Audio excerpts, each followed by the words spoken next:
본 방송에서 제공하는 투자 정보는 투자 판단에 대한 조언입니다. 방송에서 제공하는 주식의 가치, 가격 상승 및 가격 하락에 대해서는 방송사에서 보장하지 않습니다. 이 시각 헤드라인 뉴스입니다. 정부가 일자리 11만 개 창출을 목표로 11조 2천억 원 규모의 추가 경정 예산을 편성했습니다. 기획재정부는 문재인 정부 일자리 정책의 첫걸음이라고 할 수 있는 추경을 국채 발행 없이 11조 2천억 원 규모로 투입하기로 했습니다. 우선 직접 일자리를 늘리는 데 4조 2천억 원을 투입해 8만 6천 개가 넘는 일자리 창출을 노립니다. 당장 하반기에 공무원 12,000명을 추가로 뽑을 예정으로 경찰과 군무원 등 중앙정부가 고용하는 공무원 4,500명과 또 지방정부 공무원 7,500명 등입니다. 우리나라 경상수지가 62개월 연속 흑자 행진을 이어갔습니다. 수출과 수입은 모두 증가세를 이어갔는데 서비스 수지는 29개월 연속 적자를 기록했습니다. 한국은행은 지난 4월 경상수지가 40억 달러 흑자를 기록했다고 밝혔습니다. 이는 지난해 같은 기간보다 12억 4천만 달러 늘어난 것입니다. 지난해 유가증권 시장 상장사들의 수출 규모가 소폭 감소한 것으로 나타났습니다. 한국거래소 자료를 보면 유가증권 시장에 상장된 345개 제조업체의 지난해 수출 금액은 431조 4,700억 원입니다. 이는 1년 전인 2015년보다 2.53% 줄어든 것입니다. 전체 수출액 가운데 10대 그룹 상장사들이 차지하는 비중은 80.6%로 여전히 압도적인 것으로 파악됐습니다. 은행 예금에서 잔액이 10억 원을 넘는 거액계좌 규모가 지난해 큰 폭의 증가세를 이어갔습니다. 한국은행은 지난해 말 기준 은행의 정기예금, 정기적금, 기업 자유예금 등 저축성 예금 잔액은 1,061조 340억 원으로 1년 동안 5.2% 늘었다고 밝혔습니다. 특히 잔액이 10억 원을 넘는 계좌의 총 예금이 465조 8,730억 원을 지난해 3조 3,150억 원, 7%가 늘어 증가율이 평균을 훨씬 웃돌았습니다.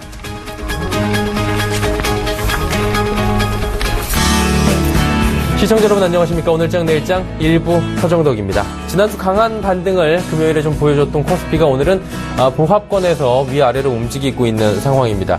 이외 주요 사항을 좀 따져보면 주말에 트럼프였죠. 파리 기후협정 탈퇴를 공식화했습니다.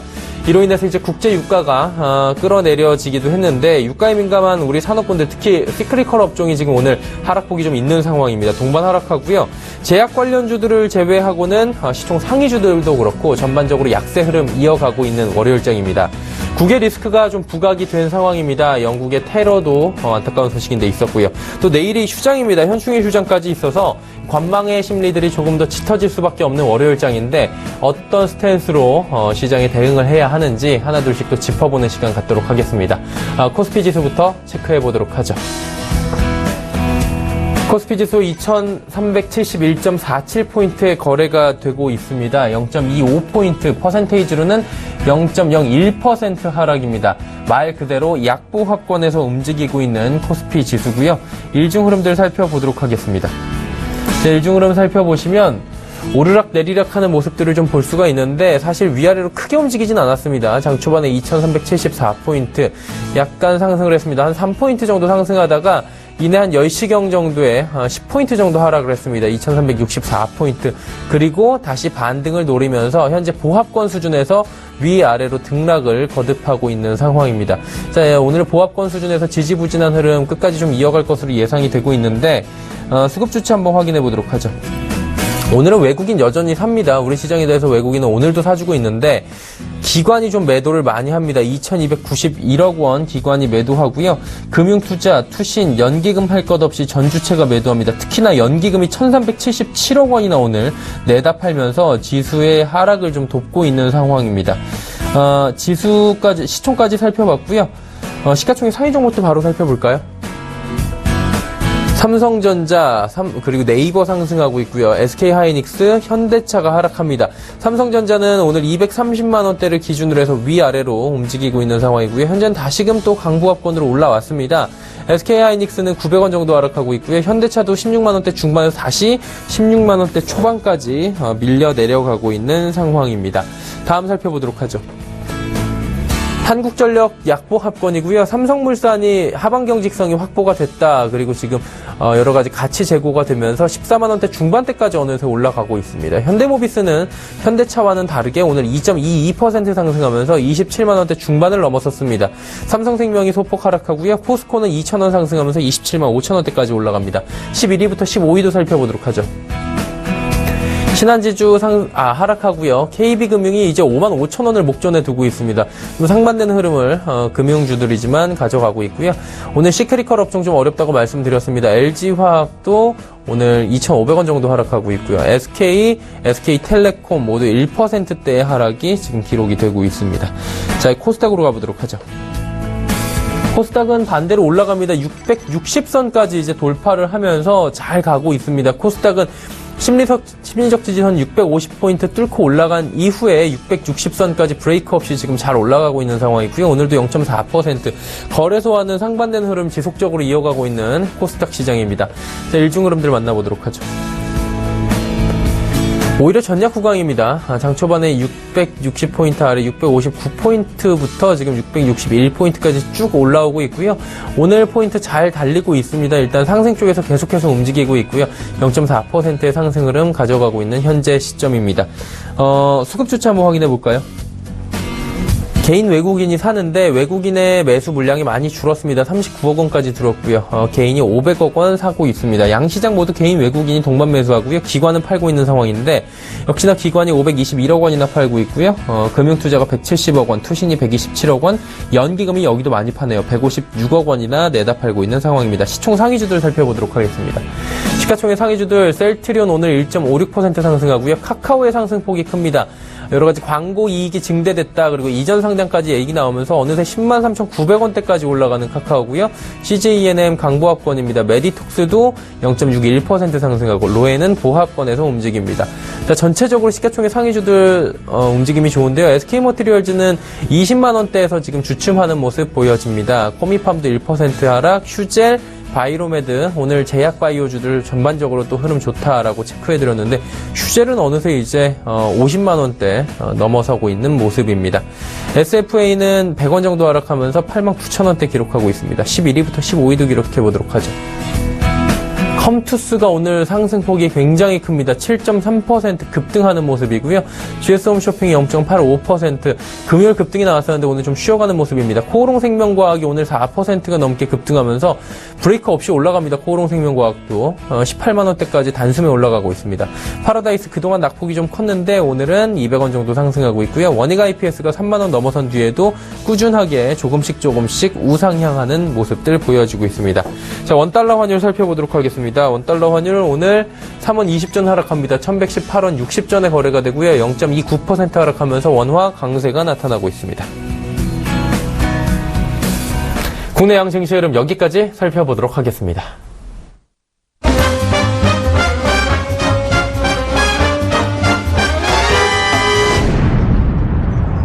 자, 오늘 월요일장의 이슈들 바로 살펴보도록 하겠습니다. KTB투자증권 리서치센터 매크로팀의 최영기 팀장입니다. 안녕하세요. 네, 안녕하세요. 자, 지난 주말 한번 이야기를 좀 꺼내보고 싶은데요. 지난 주말에 발표된 미국 5월의 고용지표가 있었는데 예상보다 좀 지지부진하게 나왔다 뭐 이런 얘기들이 있더라고요. 평가가 어떻습니까? 일단 말씀하신 대로 이제 미국 노동부에서 지난 주말에 5월 비농업 부분 신규 고용을 발표를 했는데요. 13만 8천 명 증가를 기록을 하면서 시장 예상치였던 18만 1천 명을 좀 큰 폭으로 하회를 했습니다. 1일에 이미 발표된 이제 5월 ADP 민간 고용이 25만 3천 명 증가를 기록하면서 좀 고용시장 호조에 대한 기대감이 높아졌습니다만 그 기대감을 충족시키지 못했고요. 직전 2개월간 고용도 당초 발표했던 수치 대비 한 6만 6천 명 감소한 것으로 수정 발표됐기 때문에 뭐 지난해에 비해서는 좀 미국 고용시장의 어떤 양적인 회복세는 좀 둔화되고 있는 것이 아닌가라고 좀 보고 있습니다. 다만 이러한 어떤 고용시장의 어떤 신규 고용 증가폭 둔화는 지금 미국 고용시장 자체가 이제 완전 고용 수준으로 접근해 있는 상황이거든요. 그래서 뭐 월간 기준으로 10만 명대 초중반 증가세만 나타난다 하더라도 미 연준의 긍정적인 성과를 이끌어내기에는 좀 충분하지 않나라고 좀 보고 있고요. 실업률 자체는 오히려 16년 내 최저 수준인 4.3%까지 떨어져 있는 상황이기 때문에 어쨌든 좀 혼조된 양상을 보이긴 했습니다만 미 연준이 전망하고 있는 혹은 평가하고 있는 고용시장의 회복세는 그래도 유지되고 있는 것이 아닌가라고 지금 평가해 볼 수 있습니다. 그래도 이제 좀 나아지고 있는 것이다라고 긍정적인 코멘트를 주고 있는 것 같은데요. 그렇다면 이제 금리 인상에 대한 부분이지 않습니까? 6월 FOMC에서 금리 인상이 좀 될 것이냐. 사실 시장에선 기정사실로 지금 받아들이고 있는 분위기인데 여전히 높죠? 그렇죠. 지금 이제 연방기금 금리 선물에 반영된 6월 금리 인상 확률 자체가 지금 90% 선 유지를 하고 있기 때문에 시장에서는 5월 고용지표의 예상 밖의 부진 자체가 연준의 금리 인상 경로를 바꾸지 못할 것이다라고 예상을 하고 있는 거고요. 이미 연준이 지난 회의 일사록을 통해서도 밝혔듯이 1분기 GDP 성장률 부진 자체는 좀 일시적이다라는 평가를 내리고 있고 2분기 중에 지금 확인되고 있는 경제지표가 여전히 좀 양호한 회복세를 유지하고 있기 때문에 일단 6월 달에는 금리 인상이 단행되지 않을까라고 좀 보고 있습니다. 이제 문제가 되고 있는 건 이런 거죠. 이제 고용시장의 여건 자체가 사실 이제 계속 타이트해지고 있음에도 불구하고 임금 상승률의 개선세가 여전히 좀 미진하다는 점이 향후 좀 연준의 좀 고민으로 작용할 가능성이 높다라고 보고 있습니다. 이제 임금 상승률이 좀 생각보다 좀 미진한 상황인데 5월달 시간당 임금이 26.22달러를 기록을 했고 전년 동월 대비 2.5% 좀 상승해 있는 상황인데 지금 연준이 2%라는 물가 목표치를 달성하기 위해서는 지금 수요 측 전인 인플레이션 안정이 필요한데 적어도 임금 상승률이 3% 선까지는 좀 이렇게 올라와 주는 그림이 나와야 되는데 이제 이런 그림이 하반기 때도 좀 확인이 되지 않는다면 6월 이후에 금리 인상 경로 자체에 대한 불확실성은 좀 높아질 수 있지 않나라고 생각을 하고 있습니다. 자, 그렇다면 종합적으로 볼 때 이번 주 내일 휴장이고요. 수목금 이제 남아있는 상황인데 이번 주 투자 전략은 어떤 방향성을 갖는 게 좋을까요? 일단은 이번 주만 놓고 보면 코스피 지수의 레벨 부담이 좀 있고요. 또 목요일에 ECB 통화정책 회의라든가 영국의 조기 총선과 같은 이벤트들, 확인해야 될 이벤트들이 있기 때문에 좀 단기 조정 가능성을 좀 염두에 둘 필요가 있다라고 보고 있습니다. 다만 이것은 폭이 큰 조정이라기보다는 이제 추가 상승을 위한 조정으로 해석할 필요가 있겠고요. 외국인 순매수 강도가 약화되고 있습니다만 이제 기관들의 이제 대기 매수세에 주목해볼 필요가 있는 국면이라고 판단하고 있고요. 이제 제이노믹스, 문재인 정부의 이제 추경 편성, 그게 이번 주 편성이 됐고 이번 주 이제 국회 통과 여부가 남아 있는데 추경 편성이 이제 일자리 창출에 대해서만 추경을 하는 부분에 있어서 좀 국회 동의를 얻어서 집행이 된다면 좀 내수 경기 회복 기대감이 좀 지금보다 높아질 수 있다라고 보고 있고요. 최근에 이제 유가의 방향성이 좀 혼조되고 있습니다만 6월 한 달간만 놓고 봤을 때는 실적 추정치 대비 좀 주가가 조정을 받았던 산업재 업종의 비중 확대가 좀 필요한 상황이 아닌가라고 보고 있고요. 보통 이제 IT와 시클리컬 업종이 좀 교차적으로 움직이는 흐름을 보여줬었는데 실적 시즌 때는 다시 IT가 강세를 보이겠습니다만 지금 6월만 놓고 봤을 때는 오히려 산업재와 소재 그리고 내수 쪽에서는 소매 유통 이런 업종에 좀 관심을 갖는 것이 필요하지 않나라고 보고 있습니다. 네, 오늘 말씀 잘 들었습니다. 네, 감사합니다. KTB 투자증권 리서치센터 매크로팀의 최현기 팀장과 함께 이야기 나눠봤고요. 이슈 칼럼 바로 이어가도록 하겠습니다.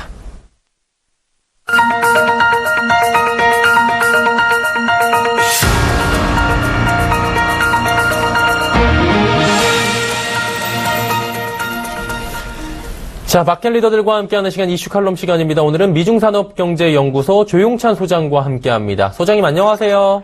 예, 안녕하십니까. 예, 주말에 또 안 좋은 소식이 들려왔습니다. 안타까운 소식인데 영국에서 또 테러가 발생을 하고 있는 것 같아요. 지금 글로벌 시장에 여러 가지 충격으로 지금 다가온 것 같은데 이것도 참 무서운 게 테러가 불규칙적으로 이곳저곳에서 발생을 하다 보니 시장의 반응이 좀 무덤덤해진 게 아닌가 이런 표현들도 나오고 있는데 어떻게 보십니까, 이 부분은? 네, 이번 테러가 자살 폭탄 테러와 좀 무관하다 보니까 시장의 반응은 좀 무덤덤한 편인데요. 하지만 향후 영국의 정치권이라든지 EU에 미칠 파장은 결코 작지는 않을 것으로 보여집니다. 가장 중요한 것은 현재 영국 같은 경우는 5단계 그 크리티컬 위기 수준까지 경보 수준을 높였지만 아무래도 자동차라든지 칼거를 사용하는 이런 테러를 탐지하는 것 자체가 어렵고요. 또 방어에 뾰족한 대책이 없다는 점에서 이번 테러로 인해서 올해 1분기 영국의 GDP 성장률은 전기 대비 0.2%에 불과했는데요. 앞으로 관광객 감소, 소비 위축 속에 좀 더 어려워질 가능성이 있습니다.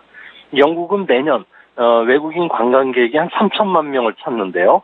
관광 수입이 명목 GDP의 3%에 가깝기 때문에 프랑스 파리 테러와 같이 관광객이 한 10% 감소한다고 했을 경우에 영국의 명목 GDP는 0.3%포인트 떨어지게 됩니다. 실질적으로 마이너스 성장도 할 수 있다는 이야기인데요. 이것보다 더 좀 우려스러운 점은 이번 목요일 날 치러질 총선에서 메이 총리의 구심력이 약화될 가능성이 있습니다. 현재 보수당은 지지율이 42%, 노동당은 39%인데 최근 들어와서 이 폭이 빨리 좁아지고 있는 상황인데요. 이 때문에 보수당이 의회 절반인 325석을 상실했을 경우에는 아무래도 제일 먼저 파운드화가 불안해질 것으로 보여지고요. 곧 이어 재개될 EU와의 2탄 협상에서도 협상력을 잃을 가능성이 있고 앞으로 또 향후 그 정책 추진에도 걸림돌이 될 수가 있기 때문에 영국 미래에는 좀 불확실성이 테러가 계속 발생하는 한 계속 짙게 깔릴 것으로 보여집니다. 일단은 주말에 테러 소식도 안타깝게 들려왔는데 트럼프발 리스크도 좀 다시금 나온 것 같아요. 파리협정을 탈퇴한다 이런 얘기가 나와가지고 국제사회에 후폭풍이 불고 국제유가도 지금 흔들흔들한 것 같은데 어떻습니까? 미국 내 반응은 어떻고 국제적으로는 반응이 어떤지 좀 정리 좀 해주시죠. 네, 세계 이 온실가스 배출국인 미국이 파리협정 탈퇴를 선언하면서 바로 열린 G7 세계 주요 정상회의에서 미국이 점점 고립만 초래시킬 뿐이라고 세계 각국이 비난을 했고요. 또한 버락 오바마 전 대통령 같은 경우에도 미래를 거부하는 행위라는 실망감을 나타내기도 했습니다. 특히 인도양의 섬나라인 몰디브 같은 경우에는 사형 선고라는 표현을 쓸 정도로 미국에 대한 비난 목소리가 커지고 있는데요. 이번 사태를 바라본 미국인들의 60%는 탈퇴에 반대를 하고 있다고 합니다. 당장 100년 역사를 가진 미국의 시에라 클럽 같은 경우에는 환경과 관련된 세계적인 기구이고요. 또한 세계 최대 학술단체에는 아메리카 과학 진흥협회 같은 경우에도 트럼프를 비난을 하면서 서명 활동에 들어갔습니다. 또 경제계에서도 반발이 큰데요. 테슬라의 일론 머스크 같은 경우에도 결코 좋은 결정이 아니라고 이야기를 했고 또 디즈니랜드의 로버트 아이거 같은 경우에는 일론 머스크와 같이 경제자문위원회를 사퇴하기도 했습니다. 이뿐만 아니라 아마존, 애플, 구글, 모건 스탠리, 유니레버 같은 경우에도 파리협정 잔류를 촉구하는 광고를 지금 내보내고 있고요. 제너릭 일렉트릭, 엑스모빌, 포도 같은 경우에도 자발적으로 파리협정을 지키겠다고 선언했기 때문에 앞으로 후폭풍은 한동안 계속되지 않을까 보여집니다. 그렇다면 이 파리협정의 경제적 가치가 참 궁금해지는 대목이 아닐 수 없습니다. 어느 정도의 경제적 가치가 있기에 탈퇴했다고 해서 글로벌 경제가 휘청휘청할 정도가 가고 있는데 미국이 탈퇴하면서 글로벌 경제는 구체적으로 어떤 악영향이 좀 오게 될까요? 네, 세계 열대우림을 보호하고 산림 지역의 황폐화를 방지하면은 자연 환경이 세계 경제에 주는 과실은 연간 최소 125조 달러 정도 달한다고 합니다. 하지만 앞으로 이런 산업혁명 이전보다 2도 미만으로 억제하는 효과가 사라지면은 생태계를 보전함으로 얻는 자연자본의 가치가 좀 아무래도 줄어들 수밖에 없는 상황인데요. 이렇게 되면은 당장 3위 온실가스 배출국인 인도 같은 경우에도 미국에 이어서 이탈 도미노 현상을 일으킬 수가 있고요. 또 앞으로 개발도상국에 대한 지원금 축자 금액이 3조 원이 넘는 상황까지 들어가면서 나머지 국가들의 부담감이 더 늘어날 수밖에 없습니다. 뭐 우리나라 같은 경우에도 뭐 태양광 발전이라든지 에너지 절약 기기 쪽에 많은 투자를 해왔는데요. 뭐 대미 수출이 타격을 받고 아니면 또 신흥국의 수출도 타격을 받을 수가 있기 때문에 악재가 되지 않을까 보입니다. 그럼 반면에 미국의 석탄 산업이라든지 석유 가스 파이프라인 건설 업체 그리고 스일가스 채굴 업체 같은 경우에는 직접적인 그 호재를 맞게 되는 것으로 보여지고요. 하지만 그 신에너지 산업에 투자해왔던 IT 업계라든지 금융업종 같은 경우에는 기술 혁신의 정체 그리고 지도력 약화, 고립에 따른 후폭풍을 계속 맞을 것으로 보여지기 때문에 아무래도 이런 점에서 봤을 경우에 미국의 그 경제적 이익은 제한적이지 않을까 보여집니다.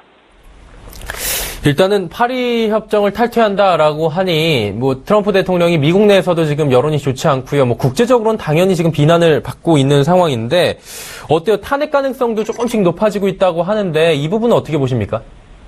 네, 트럼프 같은 경우에는 대선 뒤에 어떤 선입관을 갖지 않고 유연하게 환경 문제를 다루겠다 여러 번 공약을 해왔는데요.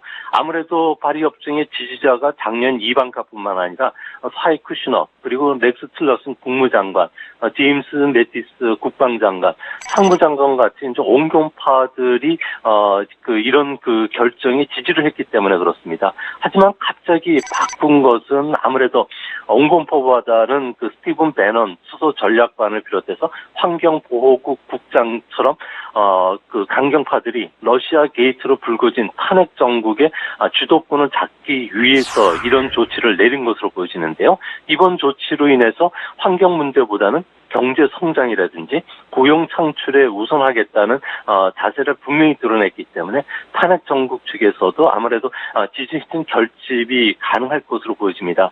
하지만 최근 그 탄핵 지지율 같은 경우에는 일주일 사이에 5%포인트나 상승하면서 43%를 기록했는데요. 파리 협정 탈퇴가 반영되지 않았기 때문에 앞으로도 탄핵 찬성 비율이 더 높아질 가능성이 있고요. 현재 미국 대통령에 의해 탄핵 조사를 요구하는 청원서에 서명한 미국인들만 하더라도 110만 명이 넘는다 그럽니다. 아무래도 그 미국의 시장이라든지 주지사, 대학 총장, 주요 기업들의 CEO들도 여기에 속속 동참을 하고 있기 때문에 앞으로 트럼프 같은 경우에는 사면 초과에 빠지지 않을까 생각이 듭니다. 그 사면 초과에 더 빠질 수도 있게 되는 게 청문회 아니겠습니까? 코미 전 FBI 국장이 어떤 말을 하느냐 이 부분에 따라서 말씀하신 그 사면 초과에 더 빠질 수도 있는 부분인 것 같은데 수사의 진전이라든지 뭐 발언에 따라 시장의 영향들도 분명히 있을 것 같은데 어떻게 보십니까? 네, 이번 목요일이 그 영국에서는 총선도 있고요. 미국에서는 상원 정보특별위원회 코미 전 FBI 국장이 출석을 해가지고 대선과 관련된 러시아 내통 의혹이라든지 그리고 폴린 전 그 대통령 보좌관 그리고 트럼프의 사인 그 선임 고문이 쿠시너의 그 러시아 내통설에 대한 증언을 할 것으로 보여지고요. 또 트럼프가 수사 중단 압력이 사실인 것을 확인해 준다면은 아무래도 탄핵론은 더 탄력을 받을 가능성이 높아집니다. 이렇게 됐을 경우에는 아무래도 정치적인 혼란으로 인해서 트럼프의 조세 개혁이라든지 재정 정책과 관련된 의회 협의가 난항을 겪을 가능성이 있게 되는데요. 이랬을 경우에 그 미국의 내년도 성장률은 2% 전후로 둔화될 수가 있고요. 이렇게 됐을 경우에 S&P 500 같은 경우에는 내년도 EPS 증가율이 올해보다 5% 정도 늘어나 132달러에 그칠 가능성이 있는데요. 이렇게 되면은 지금처럼 주가가 상승 랠리를 타기는 상당히 어렵지 않나 보여집니다. 그리고 이제 뭐 미국 쪽에서 아시아 쪽으로 잠깐 넘어와 보면 주말에도 아시아 쪽에 뭐 하나 있었죠. 아시아 안보회의가 열렸는데 이걸 샹그릴라 대화라고 부르더라고요.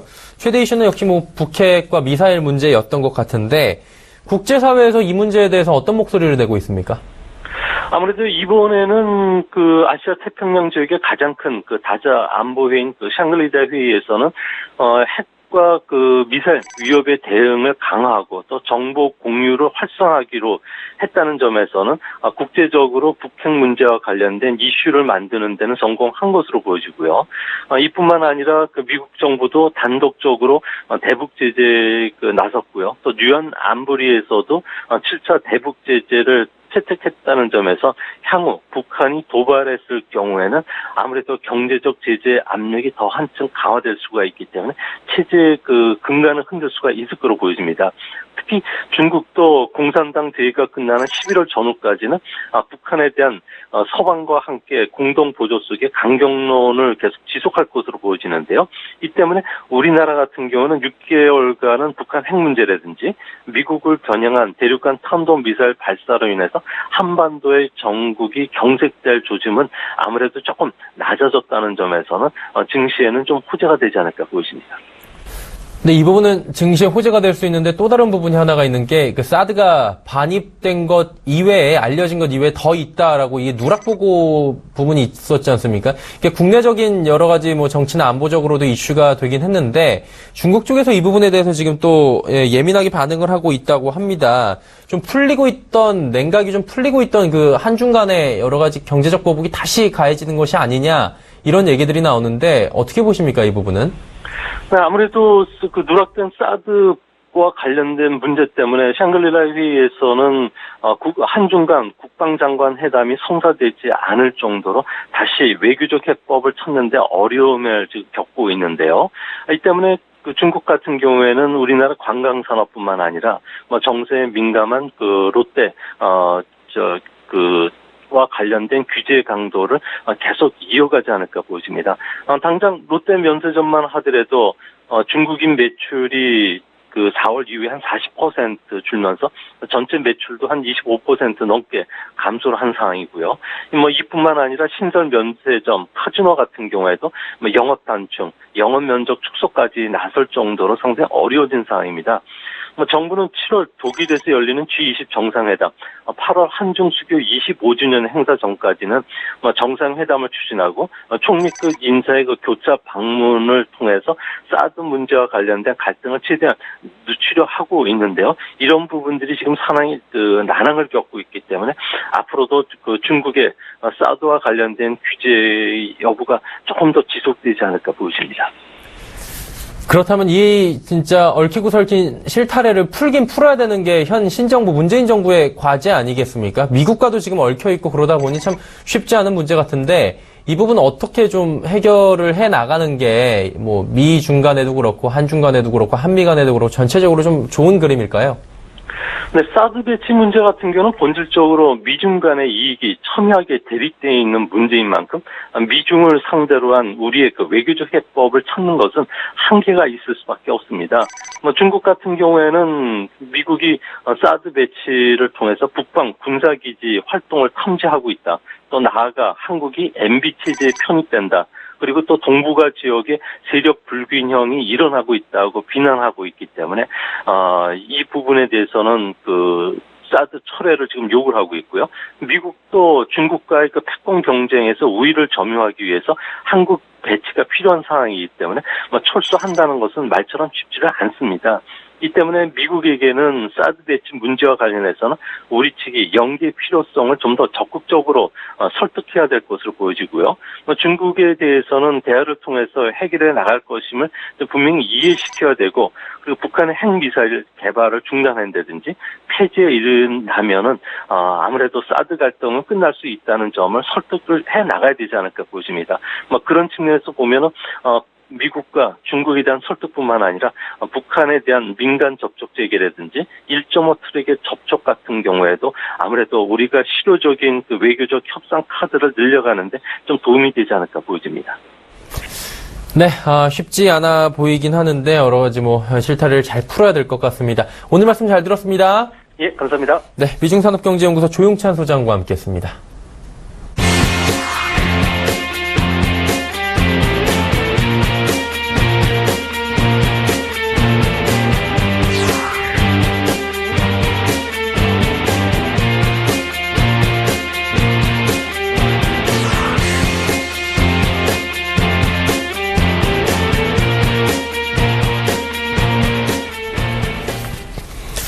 오늘장 내일장 1부 함께하고 계시고요. 잠시 뒤 2부 예고해드리도록 하겠습니다. 2부에서는 많은 종목들을 쉽고 빠르고 정확하게 짚어드리는 라이브 매매 타임이 준비가 되어 있습니다.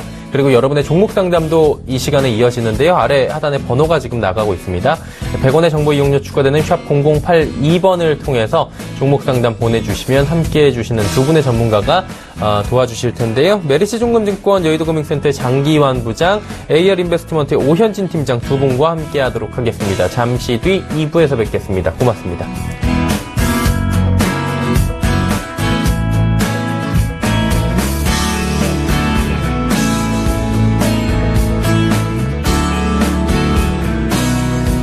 본 방송에서 제공하는 투자 정보는 투자 판단에 대한 조언입니다. 방송에서 제공하는 주식의 가치, 가격 상승 및 가격 하락에 대해서는 방송사에서 보장하지 않습니다.